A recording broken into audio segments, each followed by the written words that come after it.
Bonjour à toutes et à tous et bienvenue à notre webinaire co-organisé par Mobility Plus et Acta Prévention. L'objectif est de vous apporter un éclairage pour réussir la transition vers la mobilité électrique. Donc cette présentation va durer 30 minutes avec une session de questions-réponses à la fin. Et donc pour faire part de vos interrogations, vous pouvez cliquer sur le bouton questions en bas à droite de votre écran. Et pour commencer, je vais laisser Michael Pinto, directeur général de chez Mobility Plus, et Alexandre Stéphanie, consultant chez Acta Prévention, se présenter. Oui, donc bonjour à tous. Effectivement, je dirige Mobility Plus pour la France. Mobility Plus, donc c'est depuis 2016, grâce à nos solutions de recharge. En fait, nous sommes engagés dans l'écosystème qui assure le fonctionnement du véhicule électrique. Nous sommes véritablement un acteur qui est dédié B2B. Notre spécialité, c'est donc le marché des entreprises et que nous accompagnons dans leur transition vers la mobilité électrique. Alors, ceci, c'est du côté des usages. Donc, on travaille avec les gestionnaires de flotte, avec les équipements d'entreprise qui regardent ces sujets-là, mais aussi du côté immobilier avec les propriétaires, les property managers, les services généraux, donc les gens qui sont en charge des actifs immobiliers qui vont recevoir ces solutions de recharge. J'ai le plaisir en France d'animer donc une équipe dédiée sur ces sujets sur l'ensemble du territoire.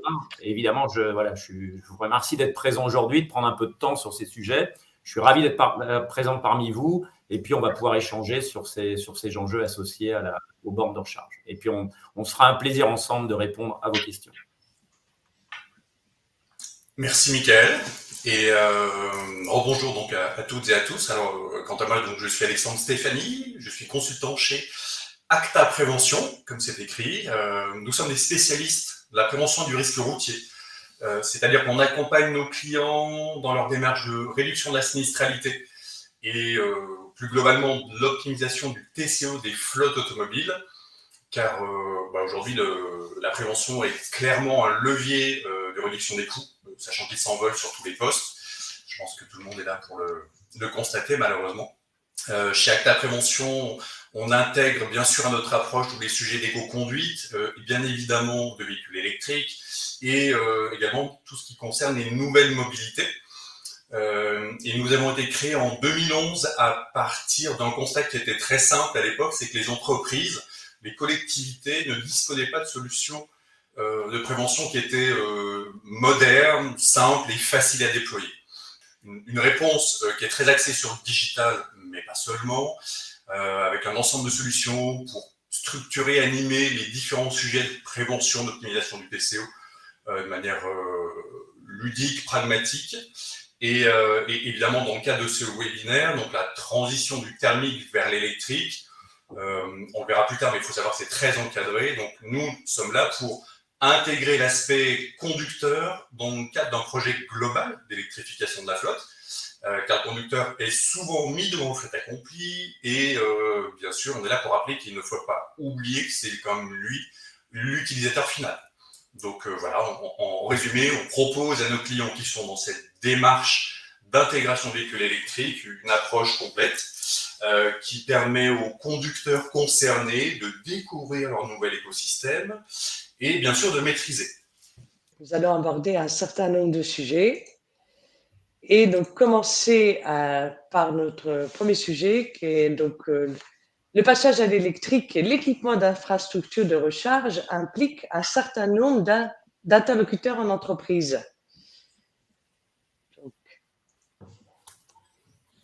Donc je m'adresse à Michael. Est-ce que tu peux nous expliquer quels sont ces interlocuteurs et quel est le processus de validation en entreprise? Tout à fait. Le sujet des bornes de recharge, c'est un sujet qui est effectivement complet ou complexe. Donc là, évidemment, le schéma peut paraître complexe. Bon, il donne avant tout, l'idée, c'est de synthétiser l'ensemble des acteurs qui peuvent être impliqués dans le cadre d'un projet de transition vers le véhicule électrique. Pour nous, les premiers acteurs engagés dans ce type d'équipe projet, c'est évidemment les gens qui sont en charge des usages. Donc, ça peut être le gestionnaire de flotte. Il y a un enjeu autour de à quelle vitesse je vais migrer ma flotte, puisqu'évidemment, c'est un peu la poule et l'œuf. La borne de recharge n'a d'intérêt que dans le cadre de l'utilisation d'un véhicule électrique. Et de la même façon, un véhicule électrique sans borne de recharge, c'est difficile à exploiter. Donc, il y a cette dynamique de migration qui est au cœur de l'enjeu d'équipement. Et donc, évidemment, la notion d'usage en fonction de la typologie d'usage de l'entreprise. Est-ce que le véhicule est au cœur du modèle opérationnel? Est-ce que j'ai des gens qui viennent tous les jours au bureau? Est-ce qu'ils y restent peu de temps, beaucoup de temps? Donc, tout ça, c'est vraiment des sujets importants. Et ces usages, ils sont évidemment aussi complétés par l'impulsion RSE que l'entreprise veut donner. Est-ce que je veux favoriser ou non et à quelle vitesse l'adoption du véhicule électrique? On sait qu'il y a un certain nombre de résistances par rapport à ce sujet. Et évidemment, toutes les politiques voitures. Donc, il y a des acteurs qui sont au cœur de cette dynamique qui permettent effectivement de dimensionner quelque part le besoin en termes de recharge. Le sujet après, c'est que ces bornes, il faut évidemment les installer et raccorder. Donc, on n'est pas dans un monde virtuel, dans un monde physique. Donc, la borne, elle doit être installée. Et donc, au cœur de ces sujets, on a cette fois-ci la direction immobilière, les services généraux. Il faut réfléchir aux enjeux de puissance, aux puissances disponibles, aux enjeux d'équipement. Et évidemment, tout ça a un coût. Donc, souvent, la direction des achats, la direction financière, quel modèle économique va-t-on adopter? Est-ce qu'on va opter pour l'achat? Est-ce qu'on va passer en location? À quelle vitesse je vais avoir besoin d'investissement pour pouvoir assurer cette migration et l'équipement? Donc, on a un grand nombre d'acteurs qui potentiellement peuvent être impliqués pour arriver effectivement à avoir une solution optimale entre investissement, besoin et en même temps tout ça dans une logique pluriannuelle puisque la migration, on en est encore au tout début et donc il faut à la fois assurer les besoins du présent et en même temps préparer le futur. Merci, Michael. Alors, Acta Prévention accompagne cette phase du projet avec une approche pédagogique. Alexandre peut nous expliquer? Bien sûr. Donc, comme je le disais en introduction, la démarche est encadrée. Elle repose sur, entre autres, le Code du travail. Donc, c'est tout ce qui va concerner les obligations de prévention de l'employeur. Ça doit être les articles 41, 21, 1 et 2 du Code du travail. Il y a, mais vous la connaissez bien, la loi d'orientation des mobilités et la loi climat et résilience, notamment, qui est un peu moins connue. Alors, celle-ci précise bien les choses, notamment dans le cadre qui nous intéresse aujourd'hui, puisqu'elle précise que chaque mise à disposition d'un véhicule électrique doit obligatoirement être accompagnée d'une action de sensibilisation. Donc, notre objectif ici, c'est de mettre en place des actions concrètes et efficientes en face des trois enjeux que vous voyez apparaître, les enjeux humains, les enjeux réglementaires et les enjeux financiers. Pour répondre plus précisément à la question, nos interlocuteurs, ça dépend un petit peu parfois du contexte de l'entreprise et de qui a initié le projet. Souvent, comme on est quand même bien identifié préventeur, on arrive par la porte RH, RSE, mais on arrive aussi également parfois par les achats, les moyens généraux, la direction administrative financière et également le service flotte auto. Ça dépend aussi des niveaux de maturité. Donc les attentes ne sont pas toujours exprimées de la même façon. L'idée reste la même, en fait, c'est d'accompagner les conducteurs dans l'adoption du véhicule électrique, c'est-à-dire la connaissance d'un nouvel écosystème.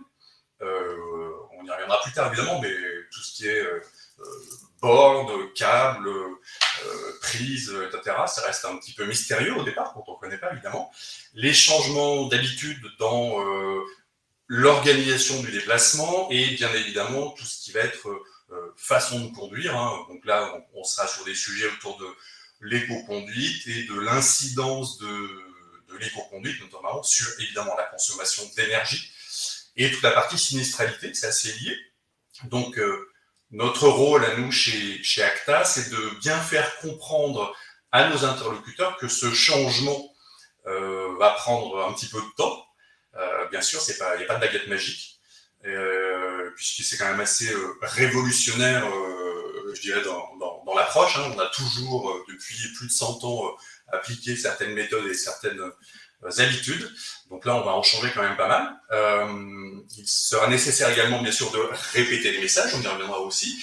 Et voilà, d'être hyper concret pour faciliter cette transition et en faire une réussite. Éviter, voilà, pour ceux qui connaissent, les déceptions qu'on a pu rencontrer parfois, notamment avec l'adoption de véhicules hybrides rechargeables, et on s'aperçoit au bout de 6 mois qu'en fait, voilà, globalement, les consommations explosent et que les véhicules ne sont pas du tout utilisés comme cela était prévu.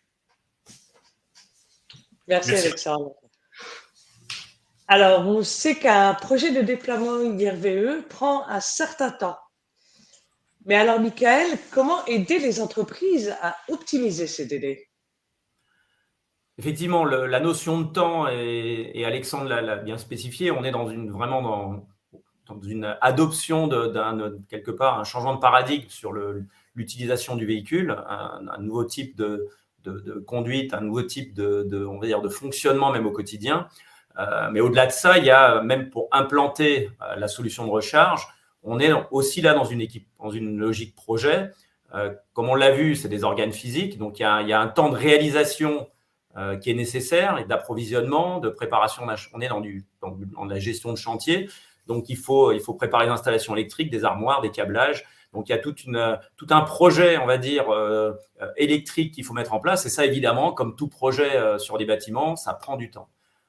Évidemment, en fonction de la taille du projet, en fonction du nombre de sites, on peut arriver à on va dire, entre 1 mois jusqu'à 4 mois de réalisation.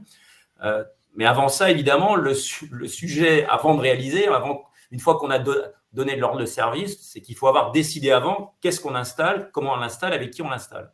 Et donc là aussi, il y a souvent d'abord une étude. On n'a souvent pas d'équipe qui sont très, très, on va dire, au fait, puisque c'est tout nouveau de ces sujets-là. Donc il faut faire un peu de recherche, d'études. Et évidemment, il faut mettre autour de la table l'ensemble des acteurs dont on a parlé avant, pour faire le meilleur choix en termes d'investissement, en termes de vitesse d'équipement. Et donc, ça prend aussi du temps. Et ce qui veut dire qu'au global, sur l'ensemble d'un projet, sur un projet monosite, on va dire simple, on est entre l'initiation de la réflexion et puis la réalisation de l'installation, on est souvent sur plusieurs mois. Ça peut aller jusqu'à 3, 4 mois, 5 mois. Après, quand on est sur des grosses installations, du multisite ou des très, très gros bâtiments, où là, il y a plus d'acteurs, plus de parties prenantes impliquées parce que le niveau d'investissement est plus important et la complexité opérationnelle l'est aussi. On peut être sur des temps qui peuvent aller jusqu'à 1 an, voire plus. Ce qui veut dire que la première question à se poser quand on réfléchit à ces projets, c'est effectivement à quel moment je vais avoir besoin d'avoir mes premières bornes installées. Parce que c'est ça qui définit une sorte de rétro-planning et de se dire, bon, quand je commence, à quel moment je me soucie et je me préoccupe de tout ça. Et ça veut dire qu'aujourd'hui, vu les taux on va dire, d'adoption des véhicules électriques commencent à grimper en flèche, il faut savoir que la Tesla 3, c'est le modèle le plus vendu avec la Y en Europe en ce moment. Ça veut dire que évidemment, tout le monde va commencer à se poser ces questions et il ne faut pas trop tarder. Il faut anticiper, c'est quand même le maître mot pour pas être coincé dans les choix qu'on va faire. Donc voilà, en termes de temps, on est dans une dimension temporelle de quand même qui se compte en mois effectifs. Merci, Michael. Alors, l'adoption du véhicule électrique par les collaborateurs nécessite des actions de sensibilisation. Je dirais que là, le rôle d'Acta Prévention a toute son importance. Qu'est-ce que tu en penses, Alexandre? Alors, oui, effectivement, cette notion d'accompagnement des collaborateurs est en lien avec la question. Sur le temps nécessaire pour un déploiement IRVE, et dans le cadre du projet plus global, faut savoir que le changement de comportement, ça prend du temps, on l'a déjà dit. Ça se fait globalement en 3 étapes. La première étape, c'est la partie connaissance, on va dire, du sujet, connaissance de la règle, c'est de quoi on parle. Donc, il va s'agir, bien sûr, d'informer, déjà, sensibiliser, on va dire. La seconde étape, c'est ensuite, c'est la démarche, on va dire, pédagogique et d'apprentissage, mais c'est l'acceptation de la règle, c'est-à-dire l'assimilation des informations. C'est là également où on pourra aussi mesurer la compréhension les informations qui ont été diffusées. Troisième étape, c'est l'application de la règle, c'est la mise en pratique effective. Donc, on m'a expliqué quelque chose, on m'a communiqué de l'information, j'ai compris, et ensuite, je mets en pratique. Le point qui nous intéresse, bien sûr, nous, chez Acta, c'est que ce changement soit durable. Donc, 3 points essentiels encore, et non des moindres, la répétition des messages et des actions, donc dans la durée. Si on ne communique qu'une seule fois, globalement, ça ne sert à rien, évidemment. Également, le point numéro 2, c'est que les solutions, on va dire tout ce qu'on va déployer, doivent s'adresser au plus grand nombre de personnes. On va travailler sur la culture d'entreprise. On va rechercher ce qu'on appelle un effet de masse, pas faire du micro-ciblage uniquement sur une population. Donc, on va essayer de toucher 100% finalement des collaborateurs, pas seulement ceux qui potentiellement peuvent avoir une voiture, mais voilà, avoir une logique d'entreprise, de culture d'entreprise. Et puis, troisième point, cette démarche, quand elle est déployée, doit être complète et cohérente, c'est-à-dire qu'on doit également être sur des actions qui soient, comme je le disais tout à l'heure, simples et pragmatiques. On va éviter au maximum les usines à gaz, puisque l'on sait que les collaborateurs sont dans l'ensemble déjà plutôt bien occupés. On va éviter de leur, on va dire, dégrader l'organisation, le planning, etc., si on veut être sûr qu'ils adhèrent en fait au projet. Donc, ce qu'il faut comprendre, évidemment, quand je parlais de répétition des messages et des actions dans la durée, c'est que si on raisonne uniquement en formation seule, ce ne sera jamais suffisant. C'est du one-shot. Donc, on sait très bien que si on fait une formation, typiquement, le 1er janvier, je vous fais une formation en éco-conduite pratique, tout le monde va faire moins 20% en consommation. On ira bien 3 mois après. Je pense que ça se sera largement étiolé. Donc, on va essayer, nous, de multiplier les points de contact, de répéter les messages pour changer les comportements. C'est clairement le principe de la publicité. Je cite toujours le même exemple, qui est celui de mon patron, Bénéré. Si on vous dit « Carglass répare », vous connaissez tous la fin de la phrase parce que vous l'avez entendu 1000 fois. Ou autre exemple qui parlera à beaucoup, c'est l'éducation des enfants. On sait qu'il faut répéter, répéter et répéter. Donc, globalement, tout comme pour le projet physique de déploiement de solutions de recharge, plus on s'y prend tôt, plus on a de chance que les collaborateurs qui sont concernés s'approprient les bons messages et changent leur comportement. Merci. Alors, une autre étape clé consiste à bien dimensionner son parc de bornes. Michael, quels sont les facteurs et paramètres qu'il faut prendre en compte? Alors, le dimensionnement, c'est important parce qu'il va définir effectivement le niveau d'investissement. En fonction de la puissance nécessaire, la puissance délivrée sur la borne pour le véhicule, ça va en amont avoir un impact sur le dimensionnement des câbles, sur la taille des armoires, sur la puissance nécessaire, les abonnements électriques, etc. Donc, il faut vraiment avoir une bonne analyse par rapport à ça. Et nous, ce qu'on préconise, c'est quand même le sujet numéro 1, c'est l'usage. Donc, il faut travailler sur la volumétrie, travailler sur ce qu'on veut mettre à disposition comme énergie pour les véhicules, et ça en fonction évidemment de ce qu'on a évoqué un peu avant, c'est est-ce que les véhicules viennent se charger et doivent avoir des recharges rapides. Quand on est une flotte de dernier kilomètre, on a besoin des fois de faire des rotations, plusieurs rotations dans la journée, donc on n'a pas les mêmes besoins que des collaborateurs qui restent toute la journée au bureau et qui ont 8 heures sur le lieu de travail pour se recharger. Donc l'usage. Bon, le deuxième point, évidemment, c'est la législation. Aujourd'hui, c'est encadré, que ce soit 5, 10 ou 20% d'équipement.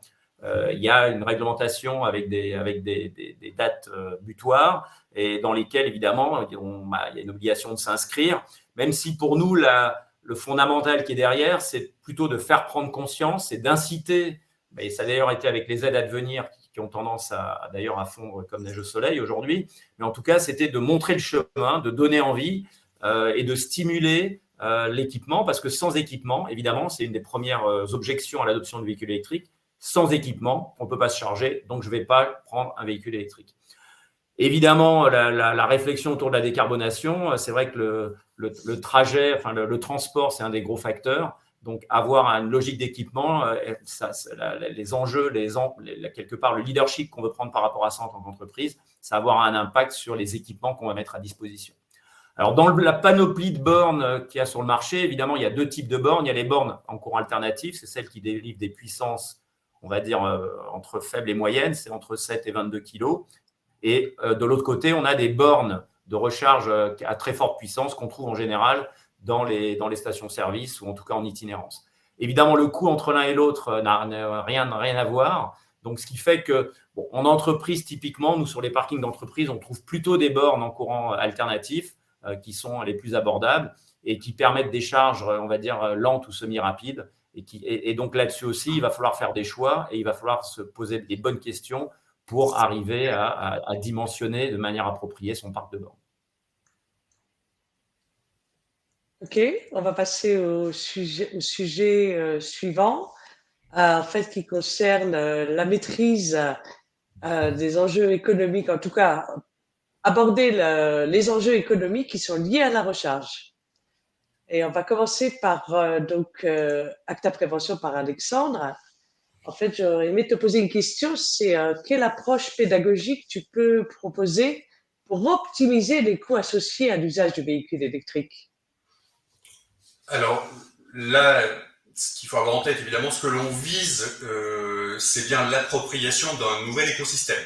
Donc on va être en découverte pour l'essentiel des conducteurs concernés, voilà, de plein de choses qui étaient parfaitement inconnues. Donc c'est, je le disais, une mini-révolution, parfois, souvent, en fonction des contextes, accompagnée d'inquiétudes ou de réticence, on en voit régulièrement. Donc on va être présent pour dédramatiser. Ça c'est important, c'est un mot que j'emploie souvent, mais voilà, on va fluidifier et apporter de la connaissance pour que tous ces points d'interrogation ou de friction parfois disparaissent. Donc on va travailler sur la sensibilisation continue avec des rappels réguliers de bonnes pratiques. On va varier les modes de communication pour entretenir l'attention tout au long de l'année avec voilà, différents moyens, différents supports pour ne pas lasser les conducteurs. Donc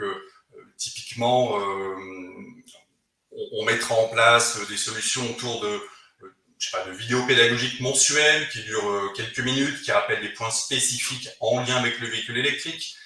On parle souvent d'e-learning trimestriel, qui, pareil, qui doit durer à peu près 45 minutes parce qu'au-delà, les gens décrochent ou ne peuvent pas l'intégrer dans leur planning pour apporter de l'information complémentaire, mesurer le niveau de connaissance et d'implication.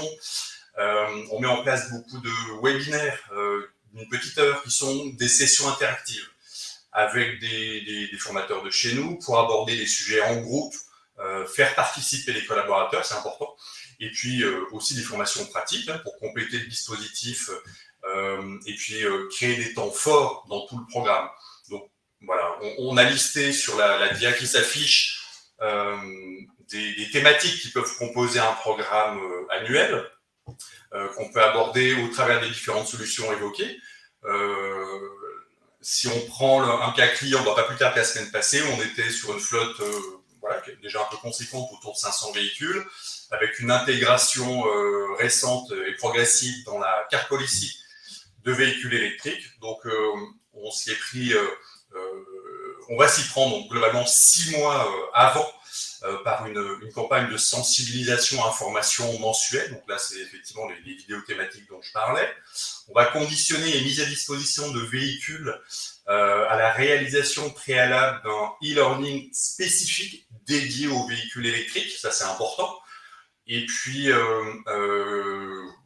à 2 semaines avant la remise des clés, on va coupler donc le jour J la signature d'une charte du conducteur spécifique dédiée aux véhicules électriques, donc qui contiendra également des éléments pédagogiques en lien avec ce nouvel écosystème.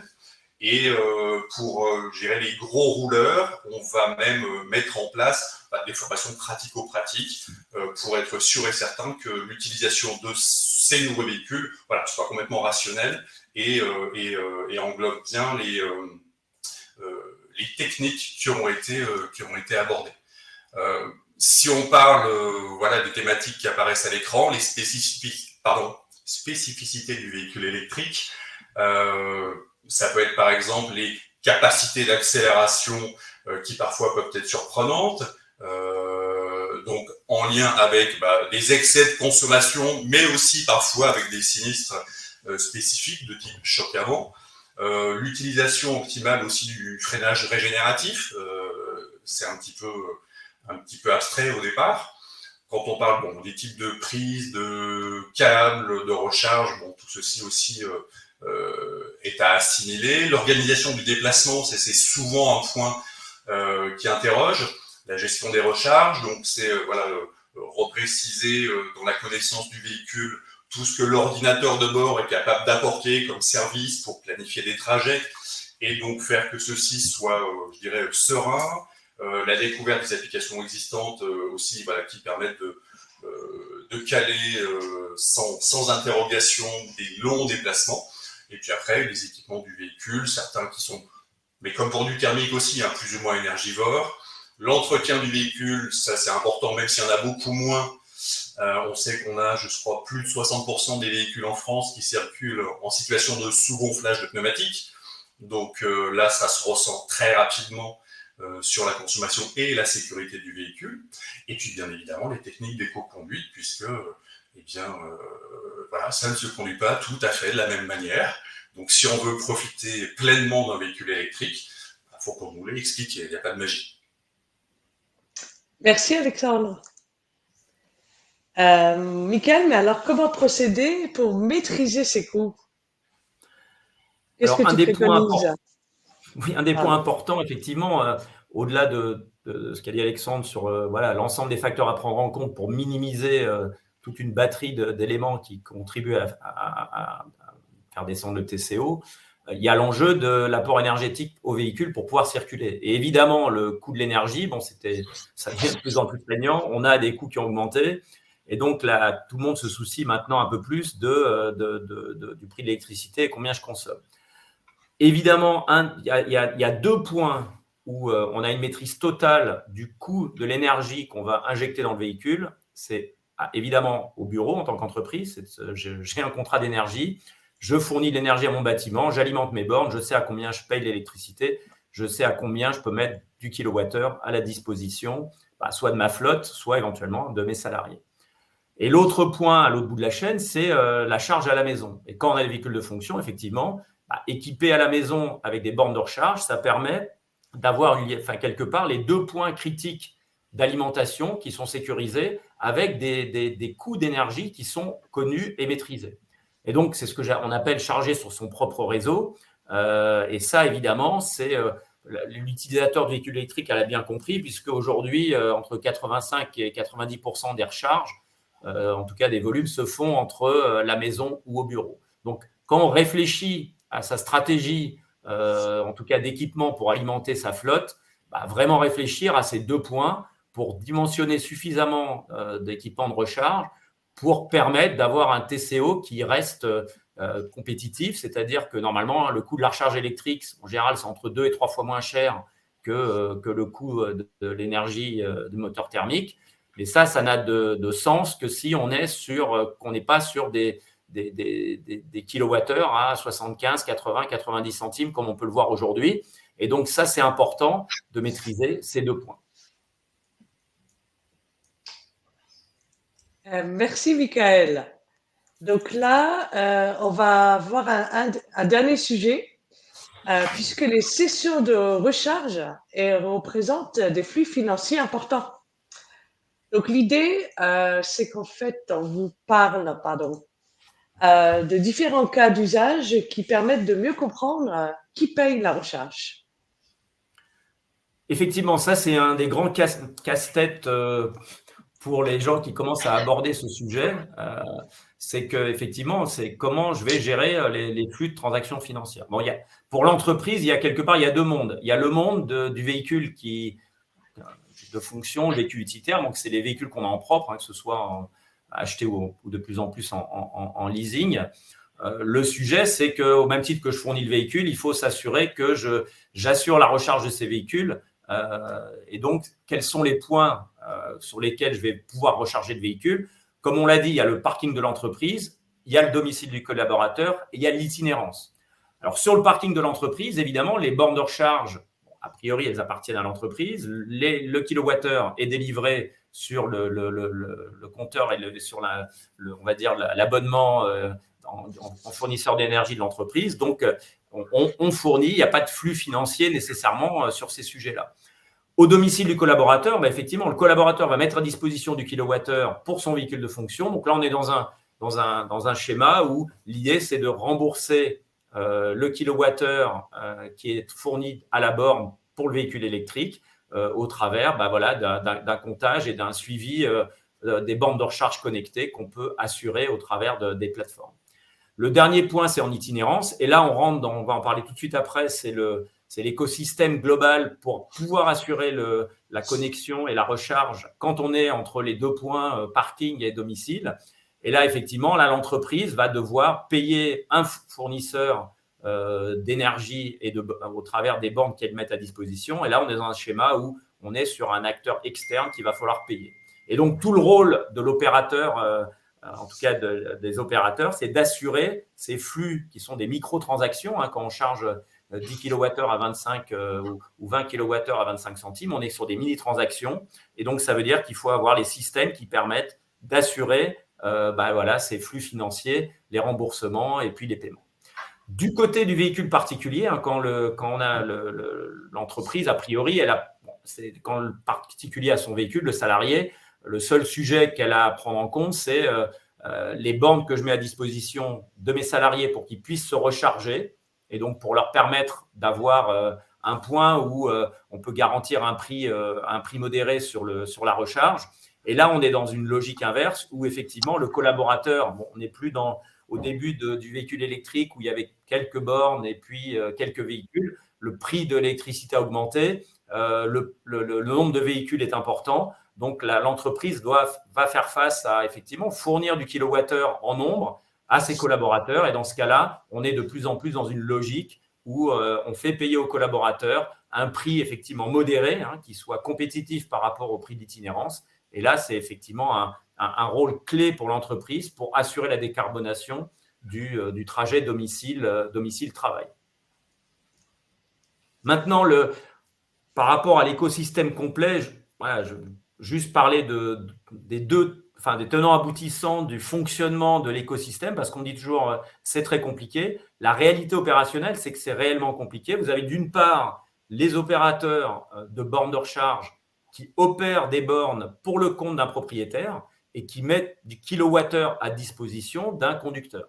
Ce conducteur, lui, pour pouvoir déverrouiller la charge, pour pouvoir accéder à la borne et confirmer qu'il va y avoir effectivement le droit d'une transaction pour payer les kilowattheures, il fait appel à un opérateur de mobilité qui, lui, va garantir le paiement au propriétaire de la borne via son opérateur des kilowattheures à un prix qui a été défini par le propriétaire des bornes. Donc, le rôle de l'opérateur IRVE du CPO, un Charge Point Operator, c'est l'acronyme de l'industrie, c'est d'assurer ces flux transactionnels et la mise à disposition de l'énergie au travers des bornes. Et de l'autre côté, les rôles des opérateurs de mobilité, c'est d'assurer l'accès aux bornes au travers de cartes de recharge qui déverrouillent via une fonction RFID, qui déverrouille la recharge. Et donc, c'est cet écosystème-là qui, au travers de plateformes d'interopérabilité à l'échelle européenne, permettent d'assurer l'itinérance et permettent de faire en sorte que l'écosystème fonctionne. Et donc, nous, chez Mobility Plus, en tant qu'opérateur B2B, on assure à la fois les services opérateurs IRVE et le service d'opérateur de mobilité pour offrir une solution complète avec un interlocuteur unique pour nos interlocuteurs B2B. Écoutez, merci à vous, merci pour votre attention. C'est des sujets passionnants, c'est des sujets qui nous passionnent et donc on aime les partager. N'hésitez pas, si vous avez des questions, à nous les adresser. C'est avec grand plaisir qu'on échangera avec vous sur l'ensemble de ces enjeux pour cette bascule. Pas mieux. Merci à vous tous pour votre patience. On a pas mal débordé. Merci Rachel d'avoir assuré Merci Oui. beaucoup. Merci beaucoup à tous les participants pour votre présence. À très bientôt. Merci Au beaucoup. revoir. Au revoir.